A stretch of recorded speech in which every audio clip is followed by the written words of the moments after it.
دتانا د یتیمانو په بابو چې د مال یتیم څنګه مونږ کو یتیم په باب خو ډېر سختوالی ده کنه.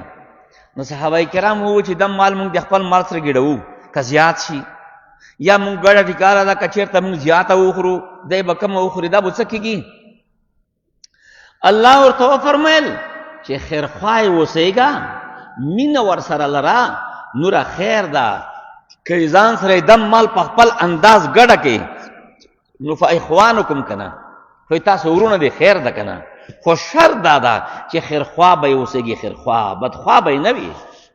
که ته په خوله خیرخوا یې زړه کې دې ورته اچولې ده چې یاره دا خو راپسې شتېرېږي، نو الله فرمایي چې که مخلوق ته پته نه لګېږي ما ته خو پته لګېږي که نه چې مفسد کوم یو ده مصلح کوم یو ده. خیرخویي ورته مه پرېږده. که د الله خوښه وه نو الله به تاسو مشقت کې غورځولې وه، درته یلې به وه چې ځان ته به یې ځان ته پخایي، یتیم ته به یې ځان ته پخایي. دا به څومره تکلیف وه یو کور کې، خو الله پاک په تاسو باندې رحم وکړو. دې وجې نه الله فرمایي چې خیرخواو ته یې سېږه چې یتیم مال ورنه خورې. اوس په دې امتحان کې خو موږ تاسو راغلي یو د امارت اسلامي افغانستان شهدا شوي دي، د شهداو بچیان را پاتې دي. تاسو به مانه ډېر خبرېږئ ځکه تاسو ډېر ګرځئ، زه خو ډېر نه ګرځم، خو چې خبر شي د یتیم په مال باندې د اوس وخت چې کومه خېټه اچوله کېږي که نه په والله چې حیران شي. ځان ته به مجاهد وایي، ځان ته به ډلګۍ مشر وایي، ځان ته به دا وایي، خو چې حقیقت نه خبر شي که نه نو حیران به پاتې شي چې دا څنګه حل ده. د دنیا محبت ته بس یو نفر و داسې شکل نه سنګین معلومېدو، بیا یې موټر هم ورسره و. وروسته یو کال بعد خبر شو چې دا ډلګۍ مشر و، یتیمانو پیسې جمع کولې په باندې ځان دپاره موټر اخیستی ده.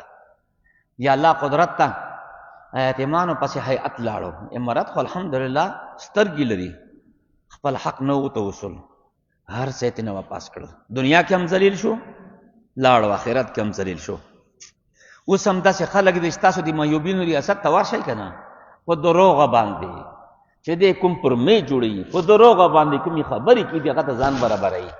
وشه اوس یې بس پیسې په غلطه وخوستې دي، اعتراف ته حقیقت خو واضح ده. وشه اوس حیاتونه سې سار دی، معلوموي چې دې کونډه شته که نشته، دې یتیم شته که نشته، چې بیا شته ورکړي دي که نه دي ورکړي، چې هغه پټه پوښتنه سي یتیم کونډې نه بس بیا راوغواړي وشه جیل ته یې وچوي چې پیسې په حاضري کړي نه وي که نه داسې نه پرېږدي. آخرت خو ورته یخه ده، دنیا څومره تذلیل شو. په مخ د ځمکه هغه کور بهترین کور ده چې هغه یتیم کې وي او ښه پلنی کې وي، او په مخ د ځمکه هغه بدترین کور ده چې هغه کې یتیم کې وي او بدسلوکي ورسره کېږي، حق یې ضایع کېږي. ټیک شوه؟ دا څومره وحشت ده، دا څنګه زړه ده، دا خو درنده والا زړه ده چې نور خلک د یتیم په باب فکرمند دي، شفقت کې خپل شی ورته لګي، ځنې ماته خپل جبه ته چوي، دا سړی زړه ده. خو پته ولګېده چې زړه د انسان زړه ده نه، شکل د انسان ده، زړه د خنزیر ده. بیا ربین باب سبع د درندای هله آخره دا خوره دا خوره. الله فرمایي ویسألونک دې سوال کوي د تا نه عن الیتاما د مال د یتیمانو، قل ته فرمایي اصلاح لهم خیرخویي د اموالو د غیر دا غوره ده. وان تخالطوهم که چېرته ګډوئ توسې دوی د خپلو زنونو سره فاخوانکم نو دا ورونه ستاسو دی په دین کې. والله خدای پاک چې دا یعلم المفسده دا عالم د په فساد کوونکي من المصلح د اصلاح کوونکي نه، چې کوم فساد په مال د یتیم کې او کوم اصلاح کې.